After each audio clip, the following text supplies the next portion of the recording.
Olá, o Academia já está no ar. Hoje vamos falar sobre a poluição dos oceanos e o papel de cada um de nós na proteção do nosso ecossistema. A dissertação que aborda o tema é da mestra em Direito, Estado e Constituição, Ana Caroline Machado da Silva. Por uma abordagem ecossistêmica na responsabilidade civil ambiental. Uma análise com base em casos de poluição marinha com origem terrestre. Dissertação apresentada ao programa de pós-graduação em Direito da Universidade de Brasília, como requisito parcial à obtenção do grau de mestre em Direito, Estado e Constituição, sob a orientação da professora doutora Gabriela Garcia Batista Lima Moraes. Oceanos repletos de plástico. São 8 milhões de toneladas deste resíduo que entram nos mares todos os anos. Uma ameaça à vida marítima. Os dados são da Organização das Nações Unidas. A poluição marinha é caracterizada pela presença de lixo sólido e poluentes líquidos provenientes das atividades do homem. A previsão assustadora é de que até 2050 pode haver mais plástico do que peixes nos oceanos. Segundo a ONU, 60% a 80% de todo o lixo do mar é plástico. A responsabilidade civil é uma saída para que esse cenário mude. É o que vamos discutir agora no Academia. Participam hoje do programa Flávia Frangetto, doutora em Direito Ambiental, Edivaldo Marins Rocha, mestre em Direito Público. Quero agradecer a presença de vocês aqui e já me dirijo à Ana Caroline para que ela faça uma exposição inicial sobre o trabalho para que o espectador possa conhecer um pouco mais da sua dissertação. Seja bem-vinda, fique à vontade. Obrigada. Bom, gostaria primeiramente de agradecer o convite da TV Justiça, aqui na pessoa do Alexandre Matula, cumprimentar a doutora Flávia e o doutor Edivaldo.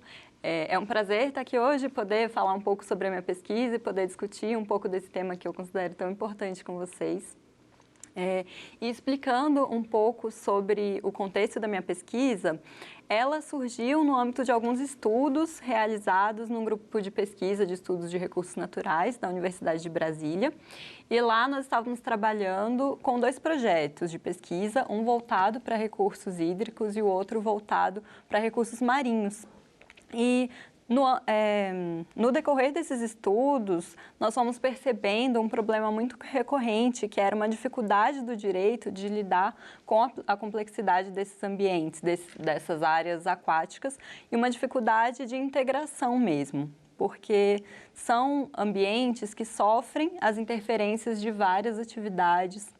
São ambientes que naturalmente já são muito dinâmicos, que já sofrem um estresse natural do meio, que recebem poluição com várias origens, são danos que se acumulam com o tempo, poluições que às vezes percorrem longas distâncias, e além da própria complexidade comum do direito ambiental, nesses ambientes a gente verificava desafios adicionais.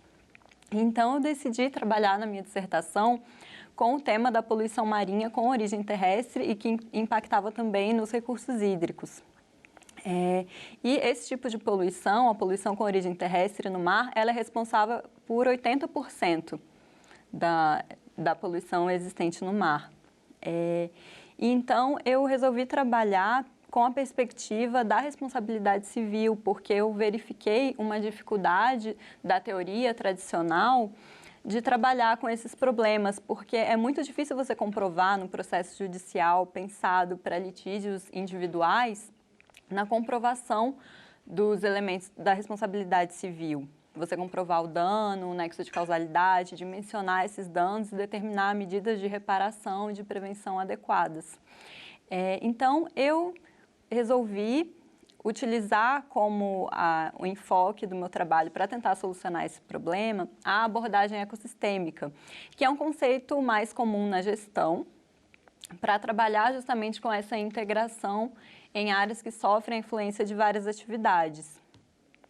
É um conceito ainda muito incipiente, principalmente no campo do direito, e ele vem sido previsto em alguns instrumentos internacionais, relatórios de organizações internacionais, alguns documentos produzidos em decorrência da Rio+20, na Agenda 21,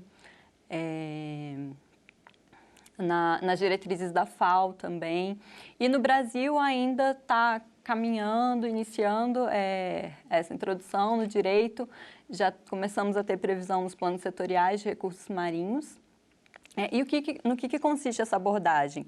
Ela traz a ideia de compreensão do meio ambiente a partir de sistemas, o ecossistema, e dentro desses sistemas eu tenho várias influências e eu vou analisar as relações econômicas, sociais e ecológicas. E eles trazem alguns parâmetros que eu tento no meu trabalho trazer para o direito, de forma a esclarecer um pouco, tentar introduzir no direito esses conhecimentos de outras áreas que são muito importantes no direito ambiental. Então, as principais contribuições que eu consegui constatar com o tema seriam para uma análise de tolerabilidade do ecossistema sobre os efeitos das atividades humanas como forma de você compreender a caracterização do dano ambiental, a introdução do conhecimento científico no processo judicial de uma forma mais técnica e mais bem sistematizada, mais planejada, o conceito de serviços ecossistêmicos, da compreensão dos benefícios que os ecossistemas trazem para os seres humanos como uma forma mais objetiva de medir o impacto dos danos ambientais, de valorar esses danos e permitir a reparação, a participação social, principalmente nos instrumentos negociados, como os termos de ajustamento de conduta, e a questão da gestão adaptativa, que seria o direito a olhar para a gestão como uma gestão que precisa se adaptar às mudanças que vão acontecendo no meio ambiente, saber reagir até a possíveis erros de gestão e o que o judiciário pode fazer em relação a isso quando essas demandas chegam para ele. Então, essas foram as principais contribuições que eu consegui com a minha pesquisa para tentar fazer com que as funções de prevenção e reparação na responsabilidade civil, nesses casos de poluição marinha com origem terrestre, a partir desse aporte teórico, né? É um tema muito importante, esse olhar é brilhante em relação a isso, porque me parece novo. Bom, eu vou chamar uma rodada de perguntas agora, para os seus convidados fazerem as questões. Doutora Flávia, seja muito bem-vinda. Por favor, faça uma questão para a Ana Caroline. Ana Caroline, eu fiquei admirada ao ler o seu texto, o seu trabalho, porque você fez uma leitura profunda do direito ambiental. Eu notei que, na medida em que alguns conceitos foram visitados com a linguagem que você resolveu utilizar, você deu um passo maior para a gente conseguir uma elevação do patamar de qualidade ambiental, sobretudo no judiciário, né? Porque parece que você procurou ligar as questões mais técnicas para que elas possam ser absorvidas dentro de um ambiente de uma decisão da aplicação da lei. Então, eu fiquei bastante satisfeita com isso. Parabéns nesse sentido. E eu gostaria, assim, tentando entrar dentro do mérito, discutir questões que me pareceram relevantes e muito próximas à forma com que eu acho que o desenvolvimento sustentável, no princípio, né, principiologicamente, o desenvolvimento sustentável pregava e prega como um instrumento, enfim, como um orientador das formas com que se deve aplicar o direito. O desenvolvimento sustentável tem abordagem integrada, em que precisa ter aquele tripé, né, o equilíbrio entre ecológico, econômico e social. Eu queria saber de você como você visualiza alguma diferença ou semelhança entre a abordagem sistêmica e a abordagem integrada do desenvolvimento sustentável, considerando que ela já está positivada, essa última, né? E ela está positivada. Eles são a mesma coisa ou você procurou tratá-la de uma forma independente? Bom, obrigada, doutora Flávia, pela pergunta. Eu entendo que eles são complementares. Eu acho, inclusive, que a abordagem ecossistêmica é uma ferramenta para se implementar o desenvolvimento sustentável.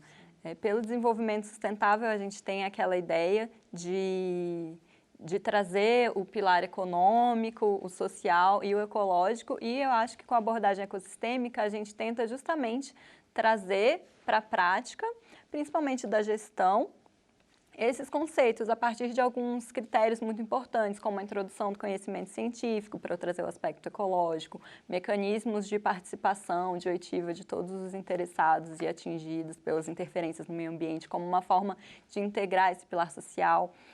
a valoração por metodologias mais específicas, por exemplo, dos serviços ecossistêmicos, como uma forma de trazer o pilar econômico também. E eu acho, e assim, é mais ampla, tem alguns outros aspectos, mas eu acho que ela é um passo que a gente dá além para conseguir a implementação do desenvolvimento sustentável. E como eu disse, ela é mais pensada para a gestão, e a minha tentativa no trabalho foi justamente tentar extrair disso alguns princípios ou algumas obrigações que pudessem vir para o campo do direito e de alguma forma trazer isso para o processo judicial, porque a teoria tradicional de responsabilidade civil não traz, ela é pensada para litígios individuais, não é pensada para os direitos difusos, então essa morosidade do processo judicial, ela não casa com a celeridade que a gente precisa para averiguar as lesões ao meio ambiente, para pleitear por uma reparação que é ampla, que eu não consigo demonstrar cada etapa, cada dano individual que decorreu disso. Então, foi uma tentativa de aliar esses dois e eu acho que ela contribui, sim, para o desenvolvimento sustentável. Perfeito. Ótimo. Doutor Divaldo, seja muito bem-vindo mais uma vez à Academia. Faça uma questão, por favor, para a Ana Caroline. Muito obrigado. Primeiramente, agradeço novamente o convite, poder participar de tão prestigiado programa. Parabenizo a doutora Ana Caroline pelo trabalho muito profundo e um tema atual, sobretudo na sua delimitação, quando se trata da poluição marítima decorrente de atividades no continente terrestre. Achei muito pertinente em seu trabalho citar, sob a perspectiva de Niklas Luhmann, a teoria dos sistemas. E justamente o sistema do direito, assim como o sistema da economia, apesar de autônomos, são dinâmicos e se interrelacionam. E também da importância de se considerar o homem e a atividade humana, econômica e social dentro de um sistema que precisa ser preservado ou restaurado. E é justamente nesse ponto, nesse sentido, que eu coloco o meu questionamento. Dentro da perspectiva ecossistêmica, qual seria a sua definição, talvez sobre uma ótica mais utilitarista, de poluição e dano ambiental? Bom, obrigada, doutor Divaldo, pela pergunta. No meu trabalho, na primeira parte, eu trato justamente dessa lacuna que existe no direito de um conceito fechado de dano ambiental. E na responsabilidade civil, esse é o conceito que vai atrair a incidência do direito. Nós temos até o conceito de poluição com base em alguns reflexos das atividades no meio e eu tendo certos impactos, eu considero que existe poluição. E para o dano ambiental, a definição acaba sendo totalmente doutrinária. Então, eu entendo que essa ideia de uma abordagem por ecossistemas traz um conceito interessante de dano ambiental, porque passa a ser considerado como dano ambiental aquela interferência que prejudica o equilíbrio do meio ambiente, o equilíbrio daquele sistema específico. Então, eu vou analisar, na verdade, vou estabelecer um critério de tolerabilidade, de qual intervenção humana que causa um impacto ambiental que ainda é aceitável e a partir de quando eu tenho um dano ambiental, que vai me trazer o dever de indenizar. Então, eu acho que esse é um passo importante, essa ideia do critério de tolerabilidade, e na prática ele pode se materializar, por exemplo, por parâmetros que a gente estabelece de padrões de emissão de poluentes ou parâmetros para a qualidade da água, que precisam ser complementados também com outros elementos de prova, muitas vezes porque eles não são absolutos, eles são relativos. Você pode ter, por exemplo, uma água que está hoje obedecendo a todos os parâmetros administrativos, mas num outro momento eu tive uma situação de poluição muito forte e os peixes daquela região ainda estão impactados, ainda não se restabeleceu a fauna do local, então eu ainda tenho um prejuízo para a pesca.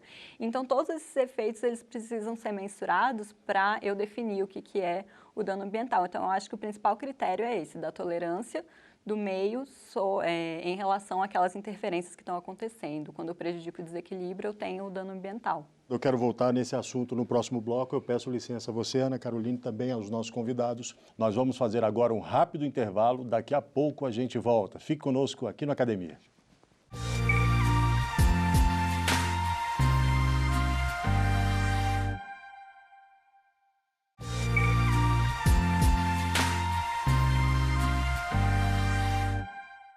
E o programa Academia está de volta hoje falando sobre a poluição marinha e a responsabilidade civil ambiental.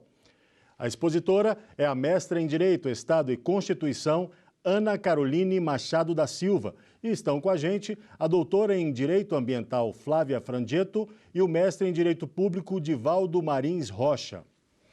Bom, Ana Caroline, no bloco anterior, você fazia um pouco essa diferenciação entre o dano ambiental e a poluição, mas eu queria só fazer uma incisão no seguinte. É necessariamente, ao se ter a poluição, você vai ter o dano ambiental? É sempre que isso acontece? Só para esclarecer para o nosso espectador, necessariamente houve poluição, então já tem dano ambiental? Ou não? Depende da dimensão disso. Bom, Alexandre, no direito acaba que nós temos uma definição mais específica de poluição, que vem na Política Nacional do Meio Ambiente, e ela prevê a degradação ambiental, que traz algumas consequências específicas, como prejuízo à saúde humana e algumas espécies. Mas o conceito, quando a gente vai trazer para tentar responsabilizar alguém, é o de dano ambiental, que é um conceito que não existe em nenhuma norma. Então, quase sempre a poluição, pela própria definição dela, como algo que causa uma degradação, ela vai trazer o dever de indenizar. Só que eu posso ter outras situações não previstas num rol da norma que também vão me trazer um desequilíbrio no meu ecossistema. Então, esse conceito de dano, eu entendo que ele acaba sendo mais amplo e a poluição é uma das causas do dano ambiental. E quando você me perguntou se toda a poluição causa dano, na verdade, a gente chama de impacto ambiental aquela alteração que não é muito relevante e não chega a ser relevante para o direito, que toda ação humana tem algum reflexo, mas para o direito interessa aquela que causa um dano, para o direito na responsabilidade civil. Perfeito, estou satisfeito. Doutor Divaldo, por favor, faça mais uma questão para a Ana Caroline. Perfeito. Dada a complexidade do tema, justamente por sua delimitação, necessariamente vai tratar de áreas onde ocorre a transição entre água doce e água salgada, trazendo uma complexidade maior num tema já complexo. Vejo que o seu trabalho foi muito bem abordado, a questão dos serviços ecossistêmicos. Gostaria que fosse abordado esse tema e como ele pode ser útil na questão da valoração do dano numa indenização, na reparação civil. Bom, doutor Divaldo, o conceito de serviços ecossistêmicos, ele ainda é muito incipiente no direito e o que a gente tem de mais parecido, por enquanto, no ordenamento no Brasil é a previsão dos pagamentos por serviços ambientais, que seria você valorizar ações que promovem esses serviços. O que são os serviços ecossistêmicos? São os benefícios que nós, seres humanos, recebemos de alguns processos que acontecem na natureza. E essa metodologia, ela tenta dimensionar quais são esses benefícios. E esses benefícios, quando eles são patrimoniais, quando eles são materiais, como, por exemplo, a produção de alimentos ou a geração de renda pelo turismo, é mais fácil de mensurar.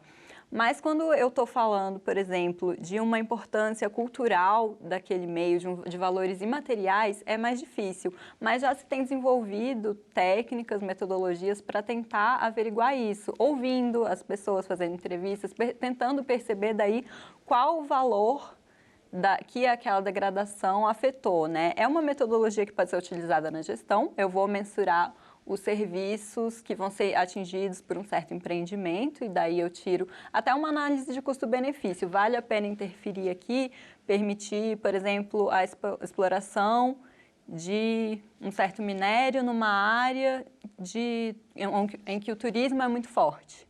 Então, eu vou ter um impacto sobre o turismo. Vale a pena eu liberar ou não essa atividade?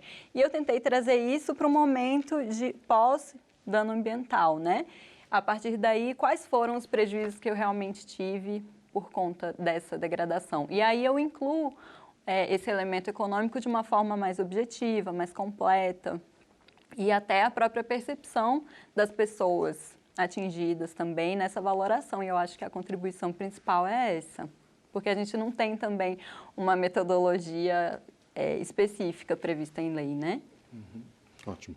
Doutora Flávia, por favor, mais uma questão para a Ana Caroline. Ana Caroline, eu me preocupo muito com o fato de o direito ambiental brasileiro estar muito assim, regulado em todas as situações do futuro que a gente sequer viveu ainda, né? Eu sei que o direito ele é prospectivo, ele tenta resolver problemas que ele já identificou. Mas me parece que com o aumento da exigibilidade em relação a esse critério de tolerância, questões que são consideradas, num determinado momento, simples impactos ambientais negativos, passam a, como você mesma coloca, da questão da cumulatividade, a configurar, se não um dano, antes disso, uma ameaça. E essa ameaça já é tutelada pelo direito. Como você vê isso dentro da responsabilização ao longo das gerações? Esse é um dos principais desafios, eu acredito, para você lidar com o dano ambiental, que é justamente esse caráter de acúmulo de várias ações, às vezes não muito significativas, mas que juntas vão somar num desequilíbrio relevante para o meio ambiente, para aquele ecossistema. E aí o direito vai ter que buscar alternativas para lidar com isso, né?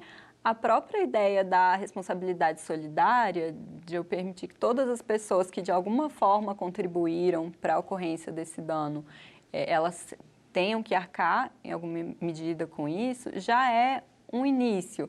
Aí a gente vai ter previsões de fundos de reparação, algumas tentativas de solucionar esse problema. A gente acaba tendo uma dificuldade muito grande de comprovação. E eu acho que alguma evolução nesse sentido só vai ser possível a partir do momento que a gente levar mais a sério o conhecimento científico. Às vezes a gente acaba trabalhando muito com algumas ideias de presunção, inverte o ônus da prova e tudo que às vezes é benéfico até na área ambiental, porque é muito difícil você comprovar tudo, mas que às vezes nós podemos evoluir e tentar. Eu acho que o judiciário precisa ter um olhar diferenciado sobre a questão ambiental e sobre a forma de produzir prova no direito ambiental. Eu gosto sempre de trazer aqui no programa essas discussões e essas situações de uma forma prática. Eu queria fazer uma questão para você que é o seguinte: as pessoas que frequentam as praias, né, e aí necessariamente existe algum impacto nos oceanos, né? Como é que há a responsabilização dessas pessoas que sujam, né, esses sujões que sujam as praias, enfim? Existe algum tipo, no Brasil hoje, algum tipo de responsabilização individual desse tipo de impacto ou dano que é causado? Bom, a possibilidade pela norma existe, né? E talvez nessas infrações a gente tenha até a questão da esfera administrativa muito importante, né? Das infrações administrativas, quando você descumpre essas normas, às vezes pode vir uma imposição de multa ou algo nesse sentido. E aí, no âmbito da responsabilidade civil, eu vou ter a reparação de um dano. Aí eu vou precisar realmente verificar qual foi a consequência daquela ação específica. Então, pensando numa pessoa individualmente, com uma ação considerada menos significativa, como jogar, por exemplo, um papel de bala na praia, já é um pouco mais difícil pensar numa comprovação para exigir uma reparação. Eu consigo pensar mais numa autuação administrativa. Mas a gente pensando isso de forma mais sistemática, até do ponto de vista da responsabilidade do próprio Estado ou de concessionárias responsáveis pelo serviço público, que tem uma responsabilidade de fiscalização. E eu tenho, por exemplo, muitos dos casos que eu abordei foram de poluição por despejo de esgoto. E aí você tem problemas que são individuais, mas problemas que são sistêmicos das cidades e da forma como ela está estruturada. Então, a gente analisar também o papel individual e na medida do que a gente consegue comprovar do prejuízo do que aquela pessoa realmente causou, mas eu acho que é importante trabalhar de uma forma mais macro, onde o Estado pode estar falhando ou não em danos que são muito recorrentes, né? Eu pergunto isso porque quando você vai alcançar determinadas corporações, né, empresas, aí fica um pouco mais simples, eu digo, no sentido da operação, de você conseguir identificar e detectar. Agora, se vamos dizer, um exemplo bem prático, assim, uma família vai na praia, aí suja, é plástico, é papel, não tem ninguém lá para fiscalizar isso, né, doutora? E não existe nenhum histórico ou casos que a gente conheça de pessoa que foi à praia, jogou papel e plástico e isso foi levado para a água e veio alguém, toma aqui uma multa porque você acabou de sujar a praia e a água. A gente conhece isso no direito brasileiro, né? Nos Estados Unidos eu já vi acontecer e a multa é alta, mas aqui eu nunca vi acontecer de fato. Agora, o direito já prevê a qualquer implicação que signifique um uma perda de qualidade ambiental, uma necessidade de reparação proporcional àquele tipo de impacto. Então, é uma questão da gente atuar mais, e os próprios órgãos, né, de fiscalização, como a doutora Ana Caroline colocou, de conseguir que esse direito seja aplicado. Na individualização, eu gosto muito da ideia de relação de crédito e débito, que todos têm um impacto ambiental negativo ao longo da sua vida, é uma questão de sobrevivência, né? Mas que ele seja amortizado com um impacto positivo que faça um retorno àquela situação anterior, de modo que a gente tenha um equilíbrio. E na responsabilidade solidária, inclusive terceiros que não provocaram aquilo podem ser aqueles limpadores do ambiente que foi sacrificado em um impacto. Perfeito. Doutor Divaldo, o senhor acha que para a aplicação disso a gente não consegue ir muito longe, ou que a gente basicamente vai depender da mudança de cultura e conscientização da população? Eu digo nesses casos individuais assim? Qual é a sua opinião? Exatamente. Eu creio que tudo envolve uma questão cultural de preservação coletiva do ambiente. E o importante ter não só o indivíduo, mas empresarialmente falando, não significa que uma área necessariamente que já sofre uma degradação por justamente atividades que vão se acumulando, que vão excluir a questão da uma indenização por uma atitude delitiva de uma empresa ou do indivíduo. O que significa, não é porque uma área está degradada, ela exime ou exclui a indenização por uma degradação superveniente disso. Então é importante a contribuição de cada um nesse sistema, como a doutora bem coloca, é uma questão macro e deve ser analisada sobre uma ótica ecossistêmica, onde todos fazem parte não só da sua restauração, como da preservação. Perfeito. Doutor Divaldo, muito obrigado por vir à academia. Doutora Flávia também, muito obrigado. Parabéns pelo seu trabalho. Esse tema é fascinante e o seu olhar foi muito bom também, muito interessante para a gente poder entender um pouco. Viu? Muito obrigado de vir aqui compartilhar com a gente essas ideias, tá bom? O Academia fica por aqui. Você pode assistir a íntegra deste e de programas anteriores disponíveis na internet. Acesse o nosso canal no YouTube, TV Justiça Oficial. E o nosso e-mail é academia@stf.jus.br. Saúde e paz para você. E até o próximo programa. Tchau.